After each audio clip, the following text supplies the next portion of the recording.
So good evening, friends. What a pleasure to be back with my episode number 7 of Sharp Conversation. Uh, Most of you whom I'm seeing online are, of course, people who know me, but the ones who may not know me and may watch this session later, for them, I will just introduce myself. My name is Dipali Narula, and I am a life coach with my expertise in self-growth and relationships of partners, of couples. And today it gives me great pleasure in being able to, talk about the subject of health and to talk about healthy eating habits and a healthy lifestyle. I have the most leading practicing nutritionist in the country, Miss Ishi Khosla. And, staying with the subject, I'm going to start by saying that to eat is a necessity, but to eat intelligently is an art. Now, the adage is very self-explanatory, isn't it? To eat is absolutely essential, imperative for all of us to live. But to eat with awareness and knowledge is a talent in itself. And friends, how many of us really know and ensure that we lead a life with healthful eating habits and lifestyle, which is so essential for our body and for our mind, and also to understand what is the kind of relationship that we must have with food. So to explain all this and much more, my guest is the person who would be the best person to speak to all of you. I have a lot of questions that have already been sent to me, but you're welcome to put your questions on the chat box, and I hope I'm able to take them up because I'm already inundated with a lot of questions. So without any further delay, I'm going to now get my very special guest on screen, India's leading practicing nutritionist, Ishi Khosla.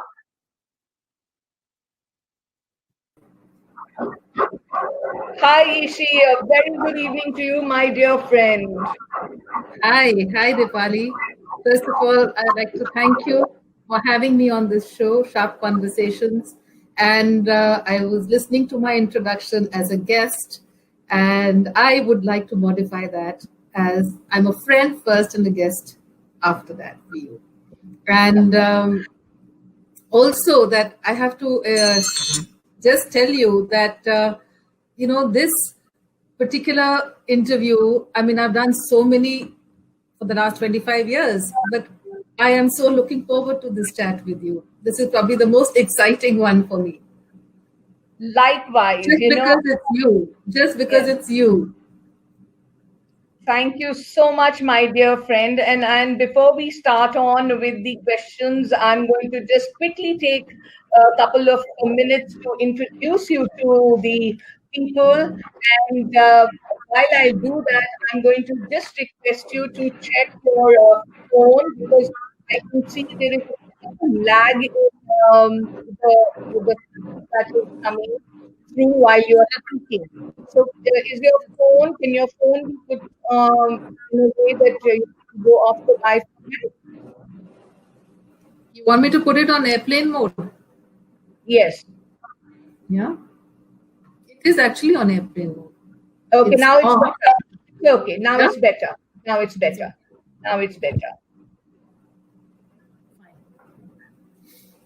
Hi, Renu ji. Hi, good to see you. I can see a lot of people joining in. So I'm going to keep calling out to everybody. But in the meantime, I'm going to quickly let people know about Ishi Khosla.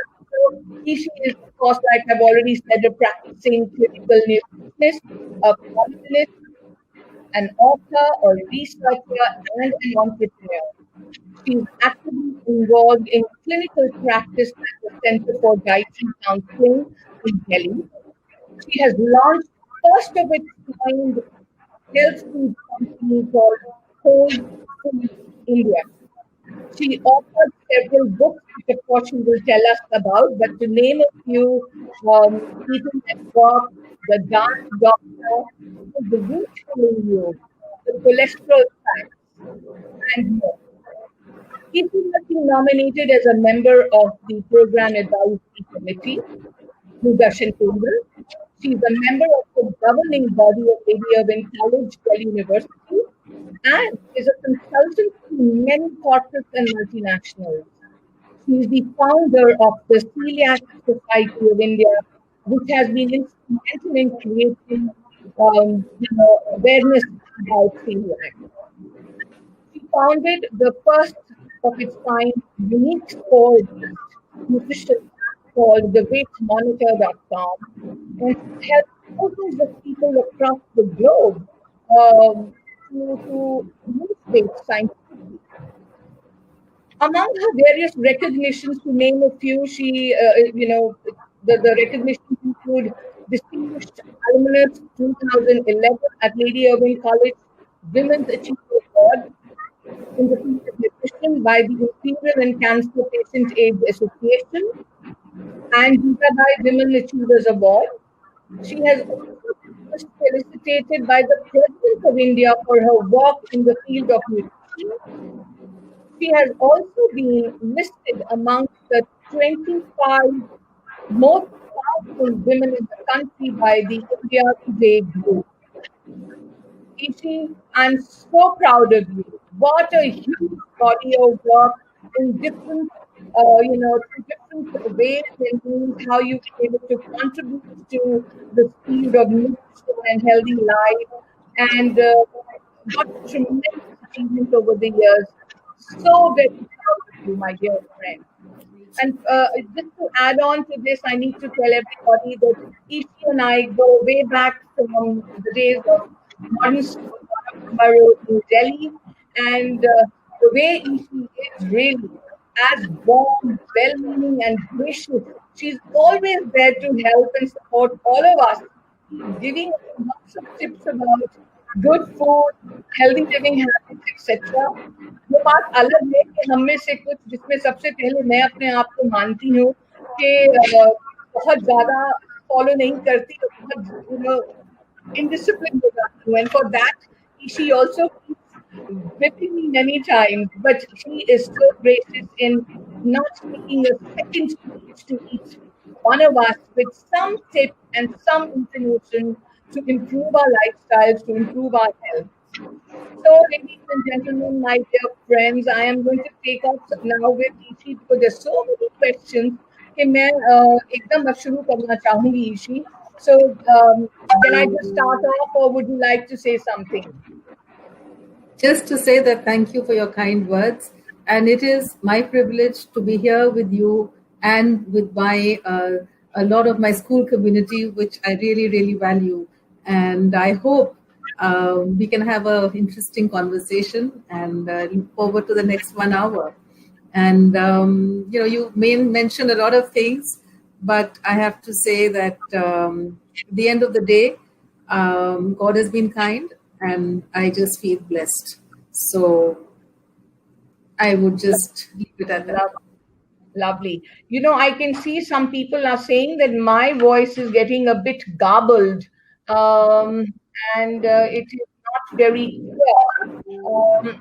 Will you just give me half a second? I need to just check.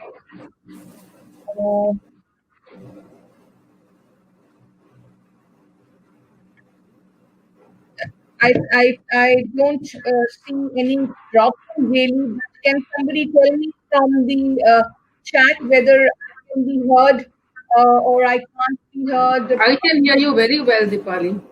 Okay, but some people on the chat are saying that I'm not audible. So I just want to know from somebody who can tell me from the chat. It's better now. Okay. Radhika says, Radhika Chopra.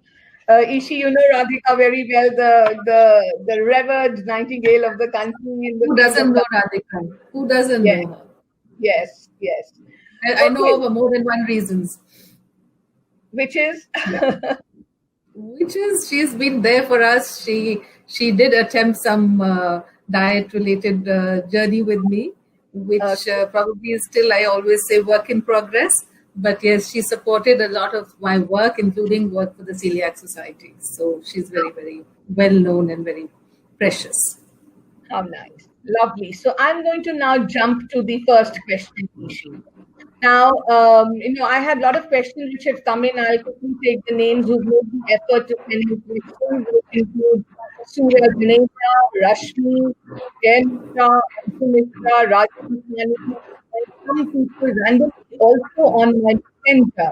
So the moment the communication went out in public domain, and they got to know who started sending questions. Can you hear me? Because you're trying to put your ear close. Now it's a bit garbled. Could you just repeat your question? I didn't get it actually. No, I haven't started the question yet. I was talking about how people sent me messages to ask you questions. The sound is getting garbled. I really am not able to figure out why.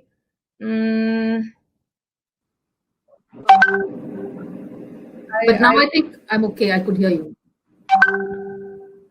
It's garbled again.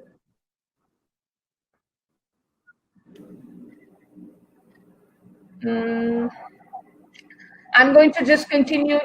People are saying the sound is getting garbled. I think, could you just please check if there is anything mobile? Friends, I'm a little surprised at what to do with the network, but yeah, somebody is fine now. So I'm going to continue. So, Ishi, my first question before I get into this conversation about nutrition is I need to understand very briefly about your background and your education and the fact that way back you didn't really know too much about nutrition. You decided to take up nutrition as a course. How did you decide that? So briefly about your background, briefly about your education, and how did you get into nutrition? Yeah. So I guess there are a few things probably which contributed to this. First of all, I feel it was my family background, which was my mother had been a student of nutrition, and my father was a chemist. I mean, he had a degree in chemistry. So the household was very foodie. So I guess the combination was very compelling, and there were conversations around food which were rather scientific, and I kind of absorbed all that. And so that was one. And I also feel that my own weight problem, I think you know me from school, and you would remember that I was not slim, I was actually fat. And my cousins called me fatty, and I was quite a fatso. And probably somewhere in class 6, 7, when I was 13 or 14, it became something, I don't remember a conscious feeling of feeling inadequate, but certainly I did something about my weight on my own, and I started studying calorie intake and output, and started managing my diet, and lost a lot of weight on my own. And I think in class 9, I had lost a lot of weight. And by class 10, I was quite slim. And I remember Kona Roy, our teacher, English teacher, used to call me Thinny Pinny, and what's happened to you?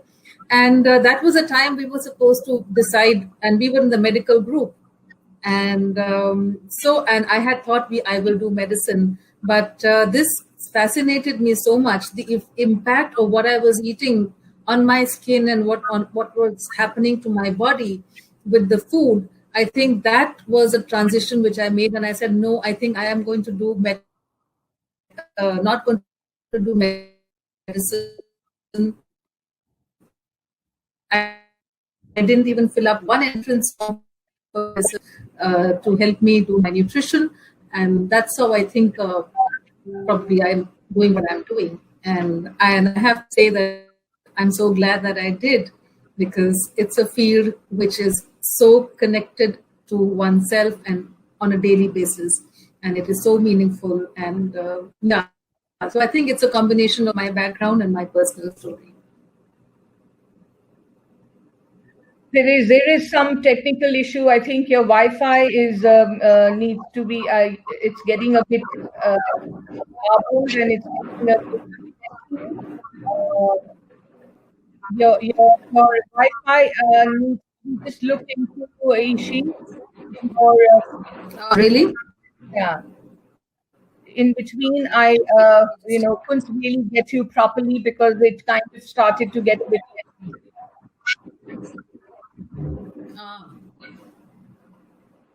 Can you just speak something? Can you just say something? I'll get a understanding of it. These are the horrors of technology. What to do? We just have to go through this. I think every session that has happened has had its own share of it. But that's the way it is. We just have to. So, Somebody, is this okay now? they're saying that I'm not very. Okay, I'm trying to just also put my earphones and see. Can you speak something? Yeah, I'm okay. I can hear you. I hope people can hear me. Yes, I hope people can hear us now because I've also tried to, I'm not really allowed to wear earphones, but I've done that. Okay, Rashmi says it's better. So coming to my next question, Nishi, I mean, that was obviously a decision that you took way back then, which has turned out to be,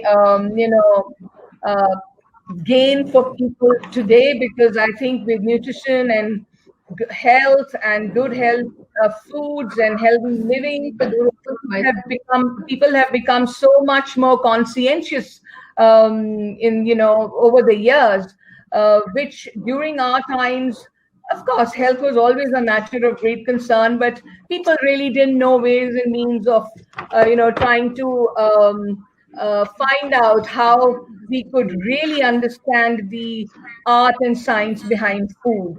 So from college, you of course went and joined various prime hospitals of the city, and then got affiliated yourself with some senior doctors. And somewhere down the line, you also decided to get into your independent practice of dietary counseling in Delhi. So what prompted you then? I mean, did you see that there was an opportunity coming up, and you felt that it was time to branch out and start giving counseling to people and scale it up? I think you got it right. It was probably a combination of all of this. It was a complete belief in the need for improving people's diets and the need to provide proper options and alternatives to food which they were eating. So, and as I practiced for about eight plus years at the Escorts Heart Institute in the Department of Prevention and Rehabilitation, I found that cardiac patients, diabetics, obese patients just were suffering needlessly on account of misinformation, too much parhez, not understanding the importance of good fats versus bad fats, going crazy about cholesterol related issues, which were unwarranted restrictions, and then also not getting the right food available. I was not ever I didn't set out to be an entrepreneur at all. It was not a part of my dream. But when I realized that there was somebody had to do something, and this was just not happening at an industrial level, and I just decided to do it in a small way for the limited number of people I could help. And so it really was, that was the sentiment behind it, and that is how the journey began. And being in Escorts, of course, was my stepping stone. Dr. Trehan was most gracious in giving me a position with all the flexibility and timing issues, all that were. So because I had kids and I wanted to manage and do a work-life balance. So I think I was very, very fortunate, and I thank Dr. Trehan for giving me that stepping stone. And from then on, I felt that, the kids were grown up, and I was also feeling that I needed to widen the scope of my work, because here I was dealing with a certain kind of patients. and there were healthy people who wanted to see me do. And so I needed to get out of that space and also work with patients who were really not sick. And so I think that was really how it panned out for me. And there was no looking back. And it was quite a bold decision to quit the hospital for a private practice in those days where a standalone nutritionist was unheard of. And also to start a venture into a business venture simultaneously, again, probably the first of its kind. So yes, it was a bold decision, but I guess it was, the timing was right, and God has been kind. Yes, of course, and it worked out also very well. And look at the way you have, scaled it all up and how you've been adding value to people's lives. I think that is what is really important. Now, coming straight to this question of, Ishi, in fact, to say that we really don't understand the art and science behind a healthy, balanced diet. We all know, which is something that is commonly understood, that we talk about the term of well-balanced diet, which comprises of nutrients, whether it is to do with carbs, proteins, fibers, fats, minerals, vitamins, water, etc. But, at the end of the day, to have a well-balanced diet on a daily basis is such a challenge, Ishi. Samajh hi nahi aata how to balance the diet. We know it all, but to do it is a real challenge. So you have to give me some, Yeah. I just want you to give the viewers and all of us an understanding and maybe some simple tips to understand how do we really look at having a well-balanced diet and maintaining it on a daily basis, because that is really something that needs to be done. But I don't think most of us are able to put our minds to it diligently and do it on a regular basis. You're echoing everything that people, when they come to me, they say. But let me give you good news here. Yeah. That is really not your fault. We keep blaming ourselves. We keep feeling guilty. Keep wrestling with our willpower. But food is something we love. We all the listening audience, all of us, including me, we have a relationship which is common. And that relationship is a relationship with food. We love our food. We all love our food. Some may be more, some may be less. It's a need, but we also love it. So why are we at war with it? We are all fighting, which is why when you ask me what should I speak, what should the topic be, I said, let's just keep it to redefining our relationship with food. Why are we fighting with something which we know, there's a piece of cake lying in front of you or a packet of chips, and you know you're not supposed to have it, but you will end up finishing it and then feeling guilty. It's not okay. It's not necessary. Ishi, I'm going to interject. I'm sorry, I'm going to interject. I think your voice is coming and going. Can you come closer to the to your laptop? And is your Wi-Fi okay? Because your image suddenly goes a bit. Something goes wrong with the video. I'm not able to figure out what's going on, but I am able to continue. See. Just come a little closer to the laptop so that you're closer to the mic, so that your sound doesn't go. Yeah, sure. Yeah. So let me know if this is audible. Is it audible now? It's audible, but your image is becoming a little hazy. That's what Rashmi is saying, because I think there is some sort of a problem with the connection. Your image is blurred and sound is coming a bit late. It's lagging. Yeah.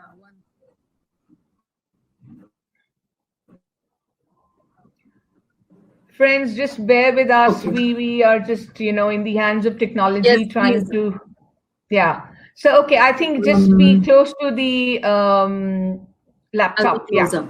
Yeah. Yeah. So continue. Okay. Yeah. Sorry. So I said we don't need to be wrestling with our willpower. It's it's something which we all do all the time. We don't need to.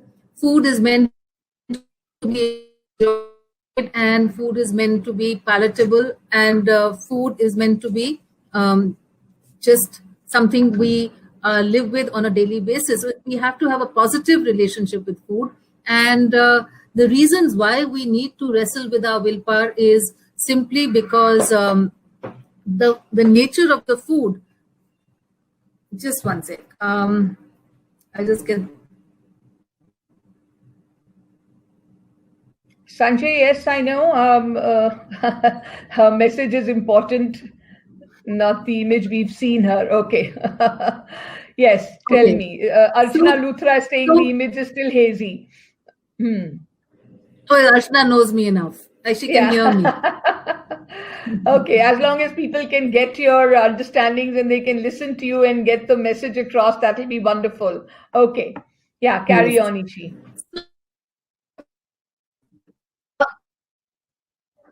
I think the nature of the food that we are eating over the last, I would say, half a century has changed very dramatically. What our ancestors ate and what we are eating has really, really changed. And whether it is the industrialization of food, the commercial production of food, the agricultural practices. So all of this has led to a change in the checks and balances which are situated in our gut, which means that we all. Let me give you an example of a baby or an animal in the wild, for that matter. They never need to be told. A baby knows when to stop. You cannot give that extra drop of milk or food to a baby. Why? Because there are innate checks and balances. We all have them. We were born with them. But Sure. with the wrong food, with the nature of the food, which has affected, which we call inflammatory foods, have destroyed or tampered with the regulatory mechanisms we all have. And I am sounding a bit abstract here, but this is a fact that when people who come to me change their diets within a short span of a week, 10 days, their eating behavior changes. They no longer get attracted to the foods which they were compelled to eat at one time. And to the extent that I always remember this mother who came to me with a young girl, young child, a daughter of the age of about 14, 15, who was obese, but who was a tennis champion and was playing 2 hours of tennis every day and wanting to lose weight, but was only gaining weight. And when we started working with her, within 2-3 weeks, she was feeling a lot different, and she had done several diets in the past and they were not helping her. And she came back and she said, I don't know what you've done besides the weight loss. Of course, she's lost about 3 kgs, but there's something that has changed in this child. And are you doing something else? Because my maid is saying that आप इसको doctor के पास नहीं लेके जा रहे, आप इसको कोई जादू टोना करा रहे, क्योंकि बेबी का खाना बिल्कुल बदल गया. You know what I'm saying? That Yes. we can restore our innate system of eating correctly, which we are all born with, only by correcting our food. And there are addictive components in our food.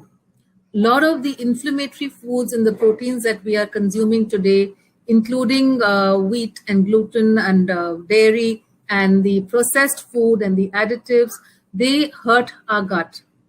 And they also have addictive components. So in wheat, we have gluteomorphine. In dairy, we have casomorphine. Sugar is addictive. It has opioid effects. And we have a new understanding of our body, a whole new system. When we studied biology, Dipali, we didn't even know of a system called an endocannabinoid system. This is a new in the last 10 years, where it is identifying certain receptors in our body which compel us to eat or behave in a certain way. Sure. and this is related to addiction. So there are addictive foods, and once we correct the balance of these foods in our body, in our diet, our body behaves differently, and we don't have to fight with our. So, Ishi, you see, the whole problem is, the whole challenge is that how do you balance it on a daily basis? We just need to have a simple understanding, really, to be able to follow it. Of course, it's got to do with our discipline, it's got to do with our awareness and understanding, but somewhere to maintain this well balanced diet is always a bit of a challenge. So if you can give us just quickly some maybe 5 simple tips, that what is it that we should be really looking at when we are planning our diet for the day? Yeah, I knew you're going to ask me this, Ivan. And it's the question which is I am asked most commonly. And for this, in my latest book, Eating at Work, I have put what I call the 3 Ps. In the book, it is 5 Ps, but it's easier to remember 3 Ps. So it's a framework which will enable anybody, anywhere, to be able to manage their diet. Because it's very easy for me to sit on this chair and for you to listen and to go back and continue doing whatever you're doing, because nutrition and food and diet is so close to our heart and so, like I said, important to us, that knowledge can only do that much. You end up doing what you want to do. So, and it is, yeah, I mean, we all know that. Yeah. And that is, it's something so cultural. We relate to food in so many different ways. I got a call from some aunt of mine after 30 years, and she said, I'm calling you just to tell you that I'm making a recipe you gave me 35 years ago, or 30 years ago, you had made it. So the connection with food is so, special and different. So to be just talking about the wisdom of food, and just the sheer knowledge of food and the correctness of food is not going to work. So we have to make our food do both. It has to satisfy our palate. It has to make us feel good and also nourish. So it should not be a toxic relationship. It should be a relationship that actually nurtures you. So the 3 Ps are really the way I look at food. Most of us look at food as carbohydrates and proteins and fats, like you said. And how on earth is anyone, myself as a nutritionist, I don't calculate anything. I just look at food groups. I just look at vegetables, proteins, and cereals. So let's talk food. The biggest mistake science has made is to communicate nutrition as nutrients to people. It should be only in terms of what they eat and understand. So going back to the 3 Ps, it's planning, proteins, and protective foods. So let's start with proteins. Proteins, everyone understands. They are most critical today, particularly when we're talking about immunity and our health and our well-being with the COVID, etc.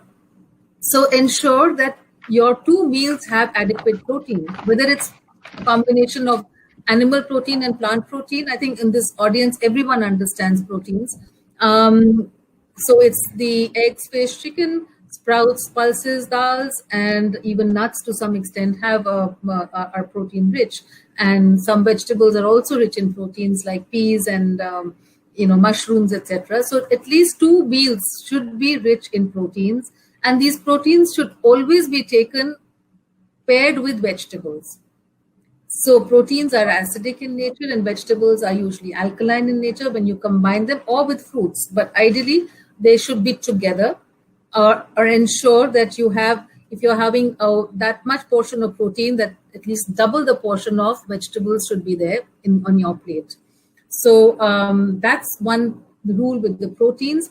And protective foods, which means what we talk about immunity today, all the vegetables, the fruits, the various colors in vegetables and fruits, our nuts, our fermented foods, our probiotics, our husks, the fibers, all of these are protective foods. So prebiotics, probiotics, so at least dedicate 1 meal of the day to these protective foods, right? And it's not hard. Sure. Even having Sure. nuts and maybe a Sure. stir fry vegetable or something, it's so important. So dedicate that one meal of the day. It could be a morning breakfast with just fruits. It could be an evening soup and salad, or soup and cooked vegetables, or in lunch with salads, whatever it is.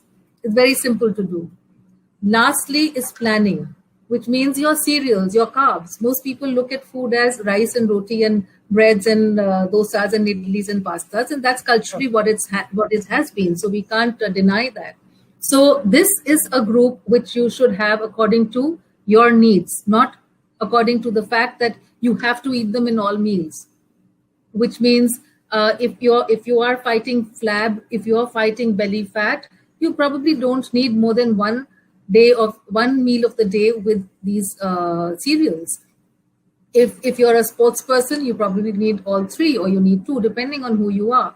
And the choice of these cereals is very important, which means we are seeing a lot of gluten sensitivity and soya, and a lot of these grains are becoming problems in people's diets. So what it is that is good for you, you can determine either by your own self or by through tests, and see what are your cereals which are anti-inflammatory for you, which are suiting you, and accordingly your choice can be made. In India, we have a variety of grains which are, even if you are intolerant to certain grains, which are can be consumed and easily available. And then we also need to understand, so what you're eating, how much you're eating, and when you're eating. So planning is also about not eating late in the day. So when you eat most of your food in the early part of the day. Don't load up your system at the wrong time, because that can be counterproductive to all that you've done.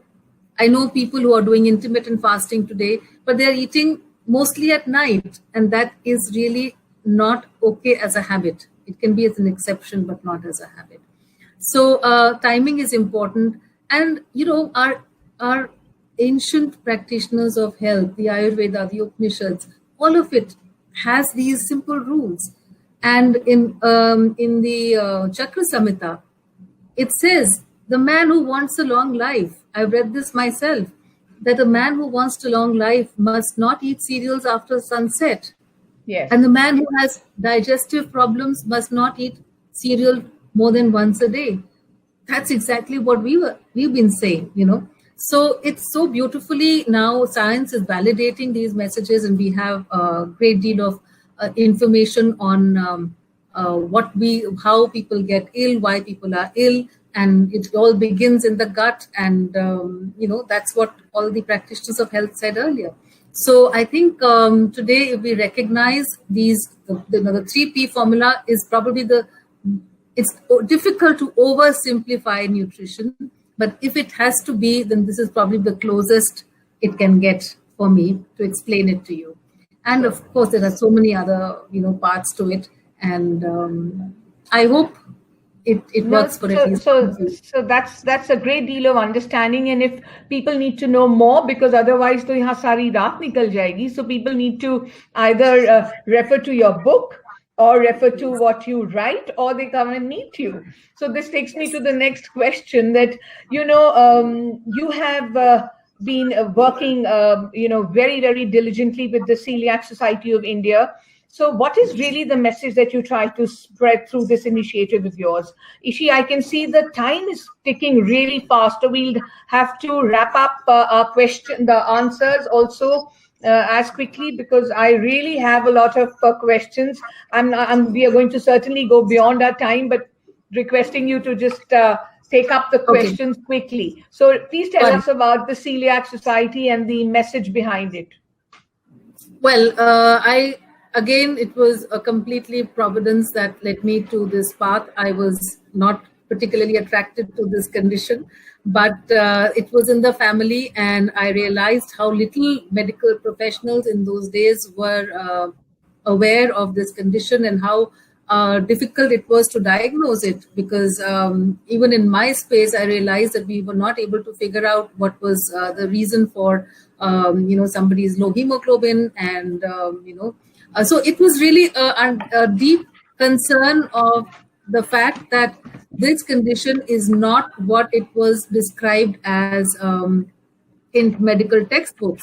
And for those who don't understand celiac disease, let me not take it for granted. So it's a disease where an individual cannot digest gluten, and this protein in wheat attacks the intestines so badly that it causes malabsorption of food and nutrients, and can lead to several diseases, including autoimmune problems. Autoimmune problems today, right from, we understand, right from thyroid problems to skin problems, alopecia. There are about a bunch of over 100 conditions which are associated with autoimmunity today, which is really growing. And the fact that celiac disease itself is an autoimmune problem, and if it goes undiagnosed or untreated, it leads to autoimmune issues. And ultimately, if it goes really untreated, it can lead to cancers of the liver and the digestive tract, and other lymphomas as well. So it's a very serious condition, and it cannot be taken just as, and a lot of people who have it don't know it, because the textbook description is very different, so doctors are not being able to pick it up. So the symptoms are very, very diverse. Like we are talking about COVID today, there is no one set of symptoms. It can be a headache, it can be a skin problem, it can be sometimes just no symptoms, completely atypical, and you're suffering and your intestines are getting damaged, and there's huge level of inflammation in the body. So it was very important for me to, when I understood this, that in our country it's not, because I was dealing with the top professionals in the country, and it seemed like the awareness was very limited. And so the Celiac Society was set up with a whole bunch of my own colleagues and professionals, researchers in celiac disease, to make it a mission to make people aware of this condition. It needs a diagnosis, early diagnosis and management.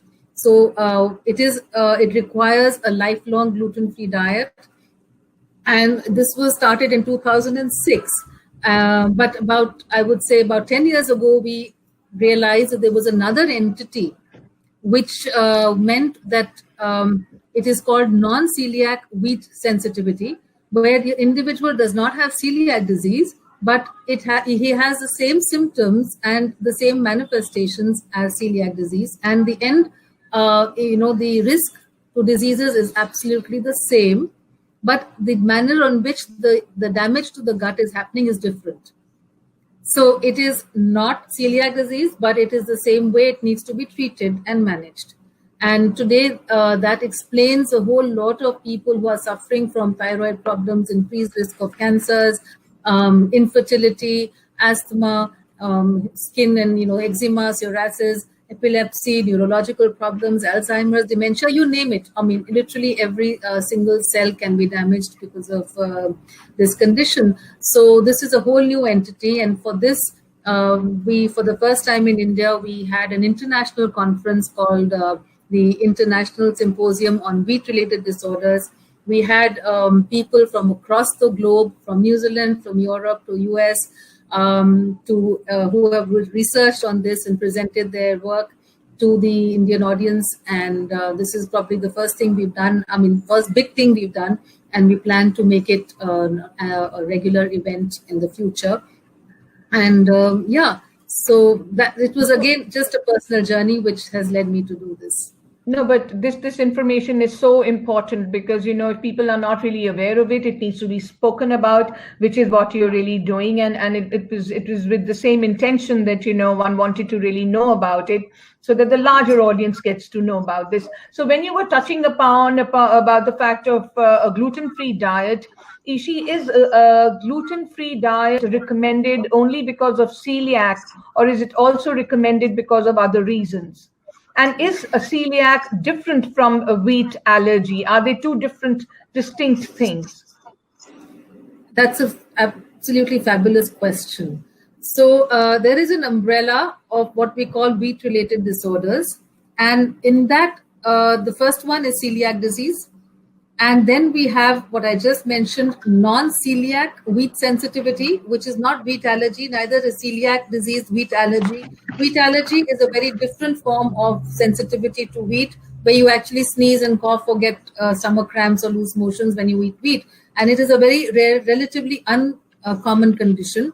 And then there is a fourth new entity, which is called adverse reactions to wheat, which I will not talk about it because it will get too much information right now. But Sure. yes, the celiac disease and non-celiac wheat sensitivity work differently in the body, but they do the same things. And celiac both need to be managed with a very strict gluten-free diet. And there are people who come and tell me that, okay, occasional cheating should be fine. We've lived with wheat all our life. How come it's become so serious for us, etc., etc. But there is real science behind it. And yes, the meticulous compliance to a gluten-free diet in both is required. Okay, somebody was wanting to ask you, Nina Sanyal, she said, if you're lactose intolerant and fruit intolerant, what is it that one should be doing? So she's probably reacting to the sugars. Lactose is a sugar in milk, and the fructose in fruits. And obviously, she has a disturbed gut. And I think we did speak about the importance of gut. All of this in the gut is mediated through what we call gut flora. Gut flora is the microbiome, the microflora, which comprises of a large part of our gut and is responsible for literally who we are, literally for our immune function, for our for just about everything in terms of our health, inflammation, whether we are going to be thin or fat, whether we're going to have a happy personality or a sad personality. There is a whole gut and brain connection. So right from our mood to our, the risk to diseases is determined by the gut flora or the gut microbiome. When we don't eat right, or we don't eat well, or we are irresponsible with our lifestyle, we affect our gut flora negatively. This is called dysbiosis. And dysbiosis is when your body begins to develop food sensitivities. And perhaps she has developed a sensitivity to the sugars in the foods, which is very, very common. And this leads to, this dysbiosis leads to a leaky gut. Today, it's not such an uncommon word, so I'm using it. In scientific language, it's called intestinal permeability. Where large molecules of food undigested reach the blood and cause sensitivities, which is why we are seeing gluten sensitivity and dairy sensitivity, and now we have issues like fruit sugars, etc., etc. So she definitely needs to go deeper into the gut. She needs to do some blood work on foods, foods which are working for her, which are not working for her, and then heal the gut by elimination of those foods. And she probably can take some professional advice that will help her.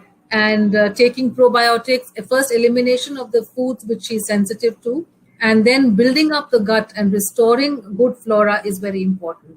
So she needs to, very often we find that dysbiosis is also associated with nutritional. Dysbiosis means an imbalanced gut flora. Good and the bad cops, good and the bad, the policemen and the good people. There is a, imbalance. We have to correct that balance. So we find that when there is dysbiosis, there is also nutritional deficiency. We find people with a bad gut having low levels of vitamin D, B12, iron, and calcium and magnesium, etc., etc. So when you correct that, also when you're looking at the gut, you need to address nutritional deficiencies as well. Ishi, the topic about gut is so important, really. I mean, it's becoming increasingly important, I think, as we are all evolving and whatever influences of our life, essentially because it just enhances your improvement of immune system, your state of mental health, improving your stress, and enhancing your moods, and of course besides other autoimmune diseases. And I have personally felt that if for any reason I get anxious or stressed about something which is, I think we've lost Dipali. because of some bad internet connection. I'm sure we'll be seeing her very soon. I would just like to probably use this time to address the concerns today which people have regarding immunity, etc., with COVID-19, which seems to be staying longer than it really should. The thing is, I think we've spoken a lot about the gut flora, etc. We need to understand two things. A, that we need to bring down inflammation in our body through the right foods, and we need to address nutritional deficiencies which are important, and a lot of the nutrients which we are deficient in are also rich in antioxidants. Hi, welcome back. Hi, sorry, my electricity went off, and by the time I could switch over, I'm sorry, carry on. No, I just thought I would continue the chat on, yes, because we were talking about the gut and the immune function. So I said maybe we could just talk a little bit about the COVID-19 and the issues which people are sure. dealing with today. So we've spoken a lot about protective foods, and we've spoken a lot about good gut flora, a little bit about the importance of certain nutrients, which again people are pretty much aware of, but vitamin D, since we were talking about the leaky gut, vitamin D has become extremely important because it helps to join and repair the leaky gut and restore the gut balance and the good and bad gut flora. So, and thereby it helps in protecting, protecting you from inflammation and in boosting your immunity. So that's one of the important functions of vitamin D. And zinc and vitamin C, we are all aware of their role in immunity building. And certain antioxidants, vitamin A, E, of course, selenium, zinc. So they're basically, people really can't do so many individual things. So it's nice to just take a multivitamin and some specific pills which give you extra zinc. And there's one under-recognized vitamin called magnesium. We all know about calcium, but we don't talk about magnesium, which is difficult to document deficiency in the blood. In blood tests, we don't get to know the real levels, and we are all, thanks to various reasons, not getting the adequate amounts of magnesium, which also has a huge role to play in immunity. So whoever is listening today, if you want to look at immunity building, your goals should be to take adequate amounts of vitamin C, vitamin D, zinc, and vitamin beta A and beta carotene, and also calcium and magnesium, which are very, very important. So addressing nutritional deficiencies is also an important part of immunity building, and the wonderful immunity boosting spices and the traditional herbs that we have and which everyone's consuming right from to the kadas, etc. Word of caution, please don't overdo them. I just said individually our bodies are very unique because of our gut floras. Some bodies are heaty and some bodies are cooling. We don't know what is our specific type of constitution. So, and it's pretty hot outside, because I'm seeing a lot of patients coming up with problems like bleeding, fever, rashes, etc., because of excessive consumption of or regular consumption of these herbs and spices. So please give them a break. So over to you, Dipali. Yeah. So for your next question. Yes, I did miss out in between, but that's fine. I'm sure you've been able to answer their queries very well and added value with whatever you have said so far. So I also wanted to understand that, we all understand the healthy combination of diet is based on plants and animals, plant-based and animal-based. So what is your take on vegan diet? I mean, what do you really recommend to people who are now becoming vegan? And, so how do you, what is the kind of diet that you talk about as far as the vegan diet is concerned, and how do you balance it out for them? Yeah, again, that's a great question. Veganism has become really popular, and people feel very good when they remove animal food from their diet. And a lot of them do it out of other sentiments, or because of a respect for the ecosystem. And yes, it certainly has a huge role to play in protecting our environment. And to say that any vegan follower is at risk for developing nutritional deficiencies, that's really only partially true. If you have a well balanced diet, which is based on plant food with some supplements, you are in a good place to enjoy good health as much as if you were taking animal products. So I strongly, of course, animal food. My take on this is that if you are really serious about veganism, then do your blood work and check out for vitamin B12 and some other iron and zinc, etc., and make up for those through supplements. And please go ahead. And the other reason why I feel a lot of people feel good on eating having no dairy is because about 50% of people who have a wheat sensitivity, that means they have a bad gut, also have a dairy sensitivity. And when you cut out at least one part of the offenders, you feel certainly much, much better. And these certainly are great trends. And if you are able to balance out your nutrients and eat healthy, I'm all for it. But I particularly myself, or I don't advocate it, and I don't follow it myself. Rashmi says that a friend became nutritional imbalanced with vegan diet. Should one do it continuously or sporadically? That's a strange one. No, I guess once you become a vegan, you become a vegan. So how do you do yes, that? Yeah. you need to look at nutrients, and veganism is also about not having butter and not having ghee and not having honey. So I personally, I don't have a view on those, and therefore I don't advocate it. I believe that if you are, whatever you eat should be right, which means it's not just the omission of certain foods, it's whatever you actually eat and choose to eat will determine your health status. So if you're a non-vegetarian and if you eat animal protein in moderation, in maybe sometimes a few days in a week, in small portions, but as long as your overall diet is rich in vegetables, in plant proteins, in fruits, and in good fats and fiber, you are okay. So I personally would go with a little bit of conventional advice here. But having said that, today animal protein is not so simple.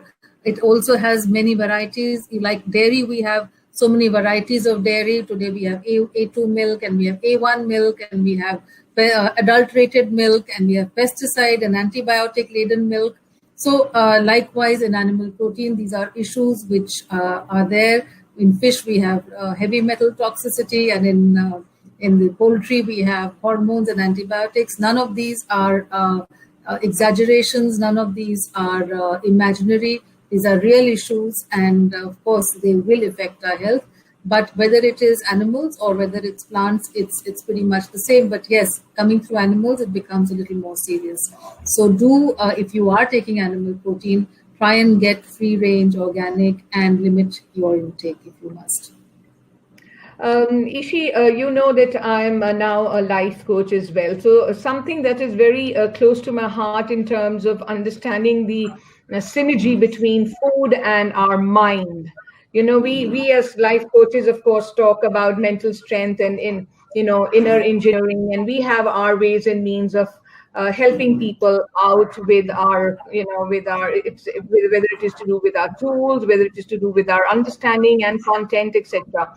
But to create a synergy between our mental state of mind, and to be able to give a boost to our, to boost to improving our memory and reducing our anxieties and depressions, etc., through food. What is it that you recommend? what are those kinds of foods quickly which can help in terms of improving depression and anxiety and diminish all kind of negativity and also enhance memory. So what would you like to Many contribute expectations, there? so many Yeah. expectations from food, and they're totally real, and they should be. And again, I go back to our ancestors, and the one-liner which would probably answer your question is "Jaisa an, वैसा मन." ठीक बात है. This is again coming from sources which were buried somewhere, and we lost touch with them. Jaisa an vaisa man is actually true, so true. Aham anam, you are what you eat, also is from the Absolutely. Upanishad. So, going back into choosing the right kind of grain, preventing inflammation. I'll just give you a simple example. I just talked about the probiotic angle in the gut flora. Today, scientists have inoculated gut flora from a depressed individual to a happy individual, and vice versa, from a happy individual to a depressed individual. And they have completely changed. The happy person becomes sad, and the sad becomes happy. And when I'm saying sad, it is depression. Yeah. It is so profound. It is so profound. Sure. Body weight. They have lean and obese. Translocation of gut flora from one to the other. It's all done at research level. It's not being done in practice. But they find just changing the bacteria from that obese person to the non-obese person, it just changes the profile of that person completely. So I think it's important to go into what you eat, what you digest, what you don't digest. And if you want a simple answer to this, to be very honest, I don't have one. But yes, look at nutritional deficiencies. I'm able to tweak a person's anxiety and depression literally in a matter of few weeks just by eliminating the inflammatory foods and adding the nutritional elements back into their diet. And when these individuals contaminate or have exposure to the offending substances, they roll back into feeling their old ways. It's pure science. And I've had patients who have been on antidepressants for 20 years and have been told by their treating psychiatrists that this is something they'll have to live with, and they get off these medicines within a matter of few months. And you can't get rid of these medicines just overnight. You need to phase them out. But we've done that, and these individuals are medicine free. And I'm doing it all the time because it is all connected to the gut flora. We build up the gut flora, we address the nutritional deficiencies, we eliminate the offenders, and it's a very, very clear evidence that we have what we call a gut and brain axis. And this is again just a very recent research in the last 10 years.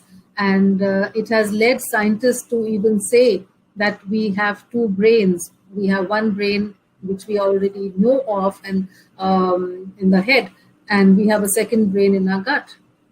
So, absolutely. So that's great piece of information. And I want to just know, somebody in fact has posed a question. Her name is Usha Chopra. She wants to know which grain is most easily digestible. Well, according to our conventional understanding of grains and our experience, I think rice is perhaps the most hypoallergenic grain.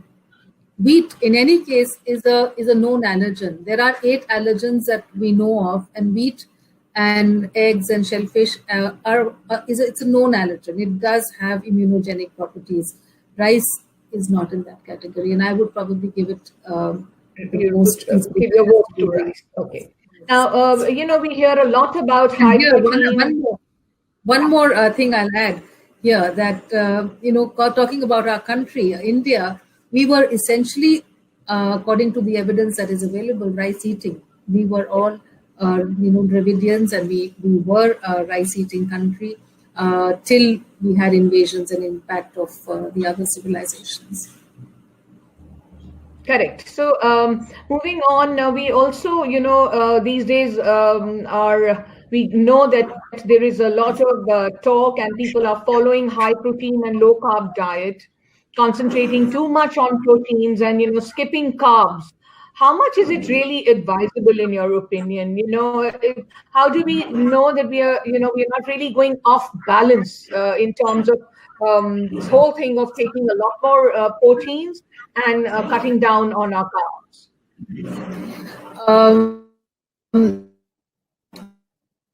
I think it's a fabulous question, because I do see that in my practice as well. And particularly these youngsters who are going to gyms, and even today, it's not only youngsters, even adults, senior citizens, they are being made to believe that they are deficient in proteins through faulty calculations, through wrong formulas. And for any individual is 0.75 grams per kg body weight, and what they are told is something like 1 gram per pound of body weight. So immediately you are made to believe that you're getting only half.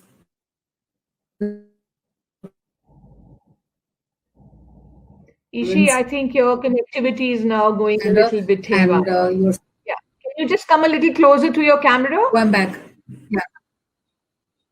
Yeah. Okay. Is that okay? Yeah. So I think there is a risk of just to hear you better. Yeah. Okay. So I think the calculation also needs to be understood by each one of us, that if your body weight is say 60 kgs, you need only about 0.75 grams of that 60 kgs, which is about 50 kgs at 50 grams of protein at best. And if you're really undergoing intensive training or cardiovascular exercise or weight training, you probably need a little extra. So 1 gram per kg body weight. And if you're doing extremely competitive levels, and 1.5 grams per kg body weight. So you don't really need very, very high levels of protein. And excess protein can cause damage to not only your digestive system, but also your liver and your kidney, and leads to increased inflammation. And I have gym goers who have been at their fittest and have had heart attacks because of increased inflammation. So excess protein is to be guarded against, and high protein is only when it is needed. And also, like I said, since proteins are acidic, ensure that if you are taking a protein-rich diet, you do take don't take a high protein diet unless warranted. But if you are taking your proteins, ensure you're combining them with adequate amounts of vegetables or fruits. Wonderful. Tushar Janeja wants to know, can you talk a little bit about irritable bowel syndrome? Well, we are... Sorry? So yes, you can just address this question. Yeah. It's a very common condition, and very often I'm able to simply treat it by addressing, eliminating foods, particularly it has a lot to do with gluten. People who have an irritable bowel syndrome, we don't know chicken or egg, whether the gluten sensitivity caused it, or the IBS is with the whatever came first, we can't say. But yes, elimination of gluten and dairy certainly are very, very important in managing IBS. We need to give probiotics, as well as certain elimination of certain other grains which behave or mimic wheat, including corn, soya, oats, and even sometimes amaranth, which are the healthy grains. So once we are able to fix that, most people bounce back. And irritable bowel syndrome is nothing but irritation in the gut. And some people go through constipation and diarrhea alternate with each other. And it's very easy to fix it. And sometimes there could be undiagnosed celiac disease. So anybody who comes with an IBS, kind of a diagnosis, needs to look out for celiac disease as well. And a food sensitivity test will really help. Sure, sure. I hope, Tushar, that helps you have your answer to your question. Now, Ishi, we see these lot of these opinions which keep getting changed and formulated. For example, ghee at one point of time was considered very good. Then came up the theory ke ghee chodo because cholesterol levels, vagera, they all go haywire and they go high. uh, and now again they are saying कि घी खाना शुरू करो. So, with these changing opinions and studies, it does get very confusing. So, what is really the ideal choice according to you today about ghee and also the hydrogenated oils? What do you recommend? What is really ideal for cooking and for consumption, whether it is ghee or the hydrogenated oils or a combination? I don't know whether I've lost you. Are you there, Ishi? I don't see Ishi on the screen. I think we are kind of taking turns today to, get off air suddenly. Let me try and see how we get her back.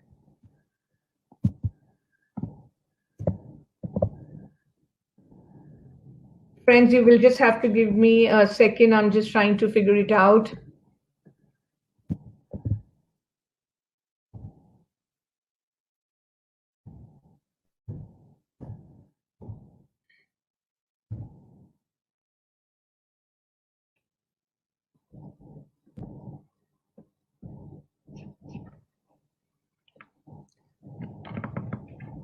So far, the conversation, I hope, has been extremely useful and beneficial for all of you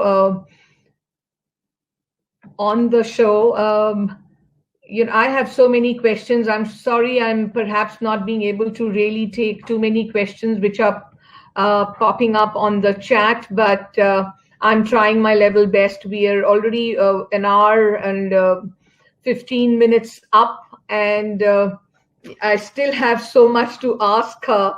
But I don't know how this technology is playing havoc with us. I mean, we are kind of Mohtaj and technology case, so we just have to bear with it. I'm trying to send her the invitation again to get her back online. In the meantime, we will continue our conversation. And Sanjay, I can see you really, really active on the chat because I know health is a very important subject with you. You have written, I take out oil at home, pure oil.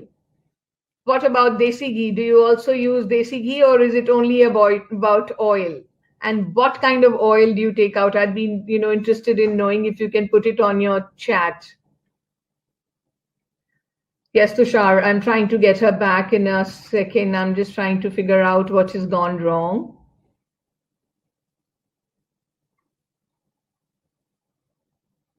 Fahim says protein-rich diet also works for protein synthesis in body for making hormone like insulin and glucagon. Okay, so that's a question, Fahim, that you want me to ask. I will. Yes, Sanjay. Desi ghee is the best. That's what we understand. And that's what our ancestors, our parents, our grandparents, all of them used to have desi ghee, and suddenly the theories come up and then we get to know that desi ghee chhod diya jaye because of the harmful impact it has on our cholesterol, etc. And then this situation again comes up. So it does get confusing. But yeah, I'm glad to know that you're following and doing things and you're doing a lot of things at home yourself. Yes. So, Preeta, all veggies are made in mustard oil or desi ghee. Yes, mustard oil is a great oil to use. So we have always known, and so you burn out the oil and you cook, and it is supposed to be really the best and not harmful at all. And Anam, I'm glad you're finding the information relevant and useful. Unfortunately, we are getting these technical snags. I'm trying to get her back.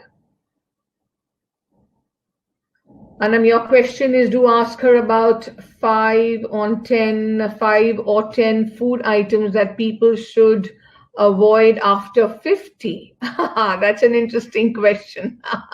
Coming from a young girl like you, I'm sure I'll ask her for sure, but I think I know your concern for sure, which is why you are asking this question. Hi, Meenakshi. Good to see you online. Throw refined oil. It's nothing but poison. Sure. Friends, I'm just trying to figure it out. I know this is sad because such valuable information was being shared by Ishi on multiple topics. I just hope that she will get reconnected with me. Just give me a second, please. Yeah. I'm sorry.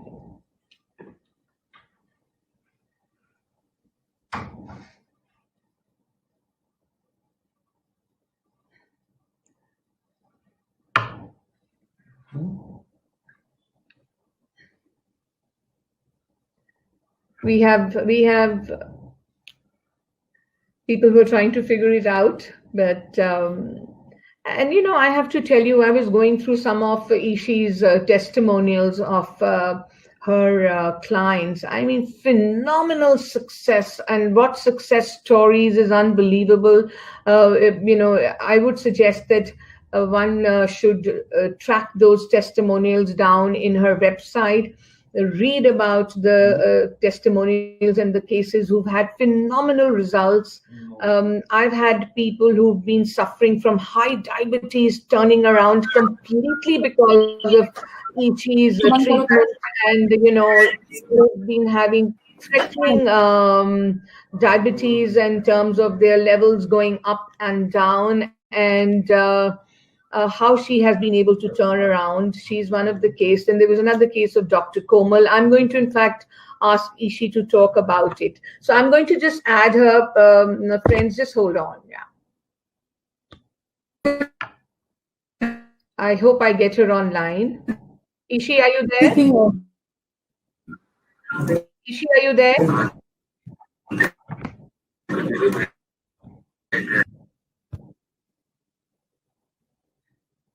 I can't see her. We're trying to get in touch with her. We're trying to.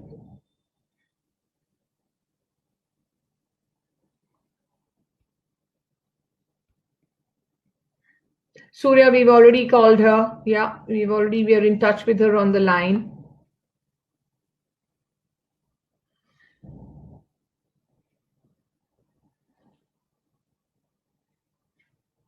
Preeta, you're right. एक time पे तो देसी घी घर पे ही बनाया जाता था. And of course, that practice is no more there now. Hi, Ishi, are you there? No. Hi. Can you hear me?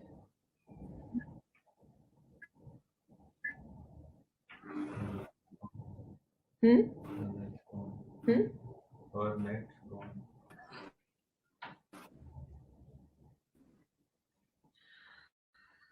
Hear you very well. Can you hear me, Ishi? Hi. Like I said, You can't hear me?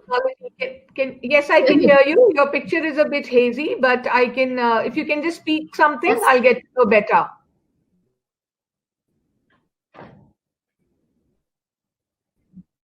No, I can't hear you.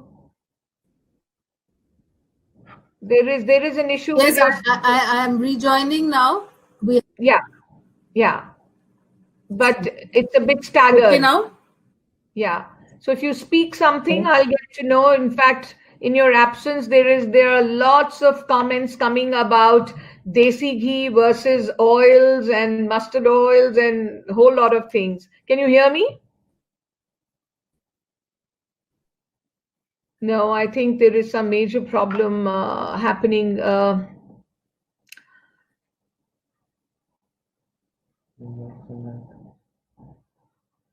Through mobile phone?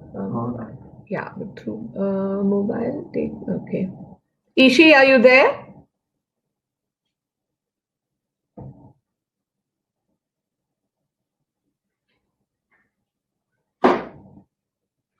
Friends, I've had, in fact, a wonderful time so far, and I'm not, I'm in no doubt that all of you have also been able to garner fantabulous information so far. I will wait for, I see her going off air again. Though there are many questions which are still pending, I think I may just have to look at doing this session with her again, maybe sometime in the future, but I'm just trying to figure out if I can still get her back. Ishi, are you there? Can you hear me? I'm there, but I don't think... Can you hear me? I can hear you very well, but you can't hear me. I can hear you very well. Just come closer to the to your laptop, and it may be better. Is that better? Is that better? The volume is a little low. The volume is a bit low. But I haven't tampered with it actually. It's been the same. Yeah, okay. I think you can continue. Just be a little close to the laptop. Okay, that's okay. Yes. So you were talking about ghee versus hydrogenated oils, and there are lots of comments which have, of course, come up about use of desi ghee and being very good, etc. So if you can quickly wrap up on that question. Yes. Yes, there is a lot of, we've come a long way with respect to our wisdom on fats and oils, including desi ghee. They were all brushed under the same cover of being saturated, and therefore saturated fats were supposed to be bad. It was actually the hydrogenated saturated fats which were bad, which are toxic, which means these are industrially produced and they are artificial fats not recognized by our body, and they are inflammatory. So vanaspati and all the bakery products and the biscuits that we consume in hoards every day, we are beginning our day with biscuits. All of those are sources of these toxic fats. But on the other hand, our natural fats, our butter, the desi ghee, the coconut oil, are all very, very useful. And even though they are saturated, they have a place in our diet, a very special place, because they are stable. They are also very good for our gut. In fact, coconut oil and desi ghee can actually improve our gut flora. In Ayurveda, even in Ayurveda, when you fast, then you are, there's a practice of consuming ghee to lubricate the system and to restore the balance in the digestive system. And there are a lot of medicinal values of ghee, which, and particularly if the source of the ghee is a good cow, if the feed to the cow is good, and it's an A2 cow, it has even a higher value to its medicinal benefits. And so it's unfortunate that we have abandoned these. But, there are a few people who could be reacting if they are intolerant to dairy, but those are really very, very few. And that is one thing, again, I have a reservation about veganism, that it takes away these very valuable fats in our lives. And the coconut oil also is one of those fabulous fats which helps to, it has what we call medium chain triglycerides and lauric acid, which helps to improve our gut functioning. And it has a specific fat called lauric acid, which is antiviral. And today I think that should appeal to people for more than one reasons. Sure. Then the issue is not only the composition of the fats, it's also how it is obtained, how we are getting it. So if it is a high heat refined, which for I think 20-30 years we all switched to refined oils, they are unfortunately not the best for us. They are in fact they are inflammatory, and they are devoid of a lot of goodness of the fat. And that is why again, going back to our traditional practices of having cold pressed oils, our cold pressed mustard oil, our extra virgin oil, even if it's olive oil or sesame oil, all of these, when they are not highly heated, have an important benefit rather than when they are refined and high heated. So I think the story is about what fats and how they're extracted and how much. So we've all unfortunately gone in and lapped up the low fat theory, and on the contrary done what? We have increased the intake of carbohydrates in favor of fats. Again, a very detrimental trend. So yes, we've made a lot of mistakes, but I think it's time that we are far better informed. That's the beauty of science. But today, I think science is in complete alignment with our traditional beliefs and practices. Sure. And I think the simple rule would be to go back to them.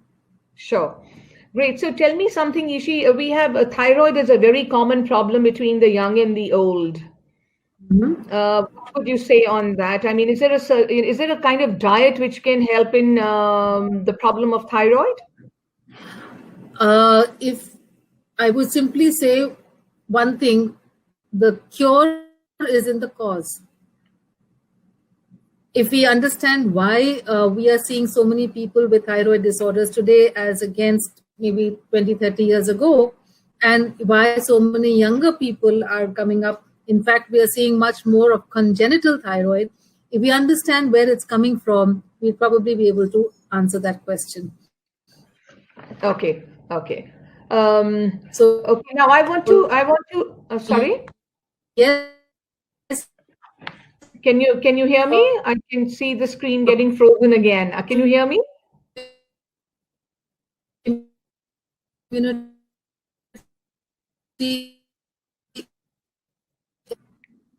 I lost but I can hear you. Yeah, my God, today technology is playing quite a bit of havoc, but I guess it's okay. We just have to go on with it, and I'm sure we'll tide over it. Now, I want to quickly know about your venture of Whole Foods India. I mean, when I saw Whole Foods in the market, I didn't know you were behind the whole show, and I used to be euphoric about the idea of going into Whole Foods, whether it was at a hospital or at a standalone store, and be able to pick up so much for myself and be able to eat guilt-free. You know what I'm saying? That Whole Foods, got this whole transformation for us, for having options to have better and healthier eating options. So talk about Whole Foods, please, and how has your journey been with this particular venture in India? Well, I'm so glad to hear what you said, and it is indeed gratifying.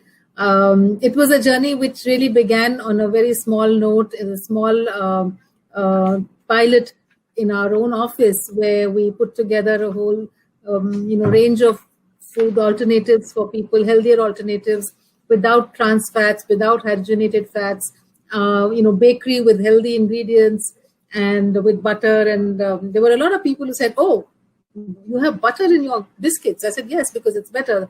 "Oh, no. Our cardiac surgeon has said no to butter." So we've been through a lot of all that. And right from nuts and healthy fats, we had excellent, these snack foods, honey-coated and jaggery-coated snack food. So it has been a journey which has grown, I would say, pretty organically. People, I think it was being there at the right time, at the right place. And that's what has really happened. It has caught the imagination, the fancy of people. One thing I would say is we always ensured, or at least tried to ensure, that whatever people ate was also good on the palate. So it was not, just meant to be only knowledge packed into health, but it was also meant to be exciting your palate and your taste buds. And so that was also the feedback one got. And I don't think they are not mutually exclusive. Taste and health can be married very beautifully if it is done right. And so it just kind of grew from We got our first offer to set up. It was more than an offer. It was like an instruction by Analjit Singh at Max to get into the Max Hospital and start a cafe. And we said, hey, I am a full-time professional and I don't have the time to run cafes, and this is all that I'm doing. But he sort of did not take no for an answer, and he ensured that we set up the cafe. And from one to it became almost all the hospitals, leading hospitals in Delhi, everyone wanted it. And we had about 35 cafes, even in multinational offices, etc. So it's been something which is a journey which I would say at a certain level, very, very gratifying and very satisfying to be able to see so many years. We started it in 2001. The year I left Escorts and started my own private practice. And 2 years ago, we wanted to scale it up, and keeping my busy schedules and the number of things that are going on, was impossible for me to take the next leap forward. So we handed the company to Haldiram, and for the last 2 years, they have taken it over and are running it pretty much the same way as we started it. And I think it hopefully should grow bigger and better. I'm sure you have your checks and balances on top of it all, because what a phenomenal palette that you were able to create. One didn't really need to feel that one was not eating or feeling, कहते हैं ना कि कुछ किसी चीज से महरूम रह जाना. There was always so much of option to eat. तो ये नहीं लगा कभी भी कि हम कितना कुछ नहीं खा रहे हैं. There were always options. So, which was wonderful. And why I say that is that when my father and my mother were at the Apollo Hospital, I didn't need to think twice. I would just go to the cafe, to Whole Foods Cafe, and just eat and not feel guilty, and yet get satiated and feel that, you've eaten everything without depriving yourself of the, good food, which is otherwise not so good, but yet available. Yes. I'm so glad to hear that. And I have people who say, your burgers we have and nothing happens to us, and we have a burger out. Otherwise, it kind of bothers us and irritates us and causes this and that. So yeah, I think that was the whole idea. And moving on from there, tell me about your one of its kind, the unique score-based app called the Weight Monitor.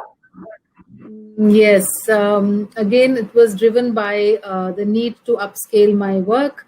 I knew it was limited to the number of people who came to see me, and not everybody could be, could afford the kind of, the kind of the financial, the fees, etc. So it was, and I knew people need me. They need, and when they come one-to-one, they need time. They need a lot of, but there is a whole world out there who can benefit if I put my advice together into a, into a way which is easy to,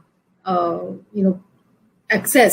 And the only way to do it was through technology. And so we devised the app. My family, my boys helped me do that. And the app is available today to everybody in the world. Anyone can access it anywhere at any time.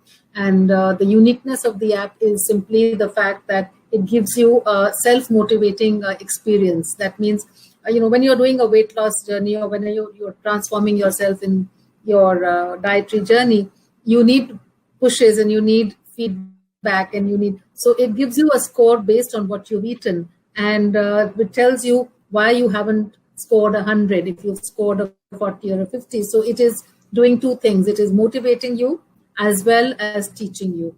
And so that's the uniqueness. And the algorithm that we've developed is based on my 20 years of practice. And so I think it's a very different app. And again, we do help you calculate your calories and your nutritional profile, but we don't emphasize or focus on that. We focus on food groups and what you actually eat. So that is it's not a calorie tracker. It's not a nutrient calculator. Wonderful, So because when I was doing my research, I found that it is already being accessed in about 180 countries. that's right. That's right. Wonderful. So, Ishi, when I was off air for in between, were you able to give people an understanding of the immunity boosters that we would want to know about during COVID-19? Have you spoken about it? Because I was off air. Have you been able to take up that question? I think so. I think we pretty much covered. If there's something specific which needs to be answered, I'll be happy to answer. Okay, because these are the moments, these bizarre times when it's all about a lot of immunity and boost to our immunity levels. So I was just wanting to understand whether you really were able to touch upon it or not. Is there something that comes to your mind that you may not have touched I just upon? feel that we don't have to. I just feel that immunity is not just like a one day affair. It is something which you need to build up on every day. It's like your car. It can, one fine day if you service it and expect it to do a lifetime's job, it won't. It needs to be done on a daily basis. And you don't have to wait for a COVID to look at what you're eating. And eating the right is probably one of the few things which is in your control with respect to COVID. Yes. You can do the either hygiene practices, etc. But who gets the infection and who doesn't in a family depends upon the immune system, and the immunity really lies primarily in your food. And if you it's your body. If you treat it well and treat it with respect, it will service you well. And if you eat irresponsibly, it will not. So you've got to understand, and it's a very important point which I probably missed talking about, is that people come and ask me that, okay, it's COVID time, so I don't think it's the right time to diet or lose weight. And this is really getting far away from the truth. The fact is that obesity is so strongly linked with the infection that even in the UK, Boris Johnson has taken up a whole initiative onto cutting back on junk food in children, because he felt that it was his obesity which was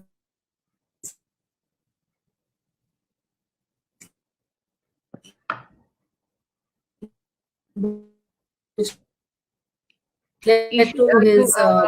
cardiovascular complications. Yeah. So obesity, in fact, they say that the risk, the mortality, the risk for dying is 33% higher in people who are overweight or obese. And so it's not only the risk of dying. They've done a study in an ICU in UK, and they found that the people who were affected by it, there was 73% of them were obese or overweight, which means they had a BMI of more than 30. So this is strongly linked to obesity, strongly linked to inflammation and lowered immunity. So all of you who are listening, please cut down on flab and and your flab from your waist, from your belly, which is more inflammatory than any other part of the body. And it is the time to address it. And so it's not only about, I spoke about wheat and dairy, it's also about sugars and sweets. It's paradoxical that I think at a certain level, we are all stressed. We are all anxious. No matter how much meditation and positive thinking we do, at a certain level, we are carrying this burden of who's going to get it and can we save ourselves, etc., etc. So I think it's important to understand that your intake of wrong foods can be counterproductive, and we are seeking those wrongs. We are getting attracted to sugar. We are getting attracted because these are comfort foods. I was talking about the cannabinoid receptors. So our body is taking us to those comfort foods and starches, which makes you feel good. So it's a paradox here, and it's time to just look at what you're eating. Go back to the 3 Ps, like I said, and plan your diet and cut down on the carbohydrates. Plan your diets more around proteins and protective foods so that your palate changes. And one more thing I must add is raw vegetables. I know the season is not really conducive right now, but try and include some fruits or vegetables which are uncooked so that you get the advantage of enzymes, which again change your palate and your eating behavior. Dipali, I will just go on and on. You have to look at the watch. I know, and I have never done a session which has gone so long, but Ishi, बातें करते करते इतनी information garner करते करते it's been so interesting कि time का पता ही नहीं चल रहा है. So I'm going to quickly wrap up also. I just want one or two questions in single answers. Is there a connection between blood type and food that you eat? Nothing that we can scientifically vouch for. Okay. And anything that you would like to talk quickly in one line about the intake of salt? Sodium. Well, sodium is something which we do because of processed food. Eat too much. Yes, when there is so much of salt in processed foods, etc. Yes. Whether it's pickles or it's hams and sausages, etc. So, what do you have to say? There obviously limit those. Those can be if you can avoid them totally, excellent. But if you can't avoid them totally, have them rarely or infrequently and in smaller portions. That's my common sense advice to you. However, there's a very nice tool which you can all follow that allows you to balance out your excesses. So every alternate day, maybe 3 days of a week, if you just have a diet which is made up of vegetables and fruits, it could be fruits in the morning, it could be soups and salads salads and vegetables at lunch, and soups and dinner and steamed vegetables. Every alternate day, if you can live something, do it like a practice, like a habit, a lot of these excesses can get neutralized. And sure. This is what also we call alternate day fasting. And I think even our religious fasts pretty much work around this, or somehow you can just have a fruit day or a fruit diet on and off, which can help you. But again, it needs to be customized. Okay, so Ishi, just quickly, 3 key takeaways that you follow in your life as your mantras.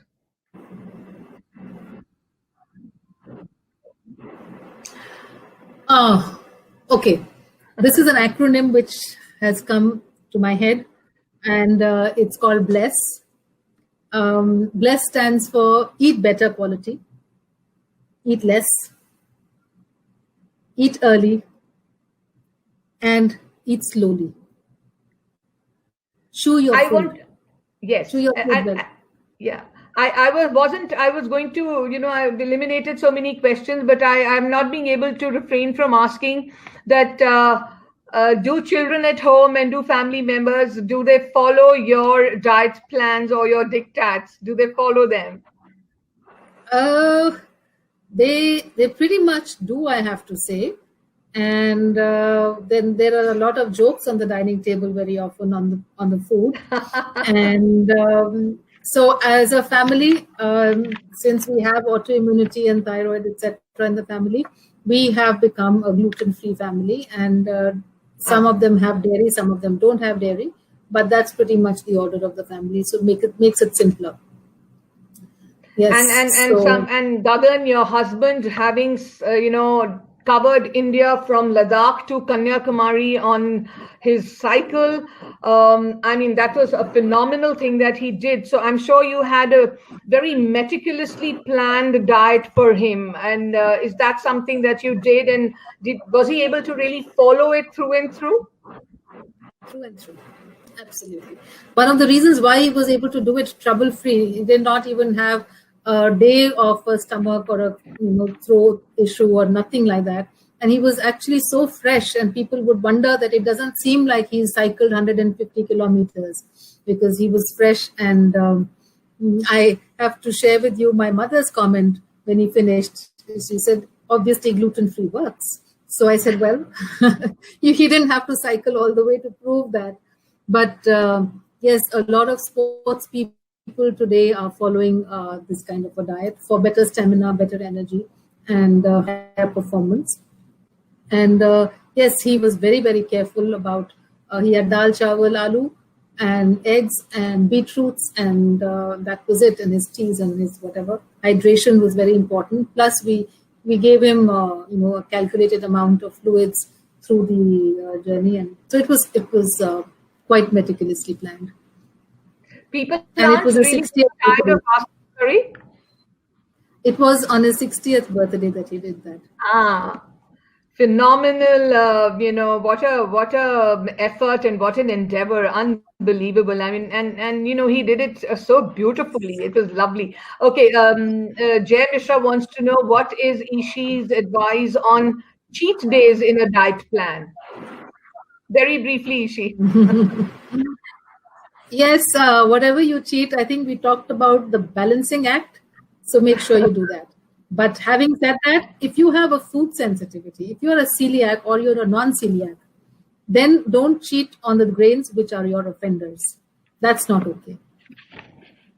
So Ishi, I have to, I must wrap up. It's almost going to be just a little less than 2 hours. It's been phenomenal to really talk to you and get so much information. I'm sure everybody on the chat has had a wonderful time listening to and garnering so much of information. And when this, when my session also goes on air, it's going to be hugely useful to people. And whoever has not been able to receive their answers, I would say that one needs to now just follow Ishi, visit her website, visit her handles, social media handles, read her books, ask her questions, read her columns, etc., and get to know and get their answers in place. Ishi, is there a particular platform that you want to let them know that they can reach out to you for their understanding and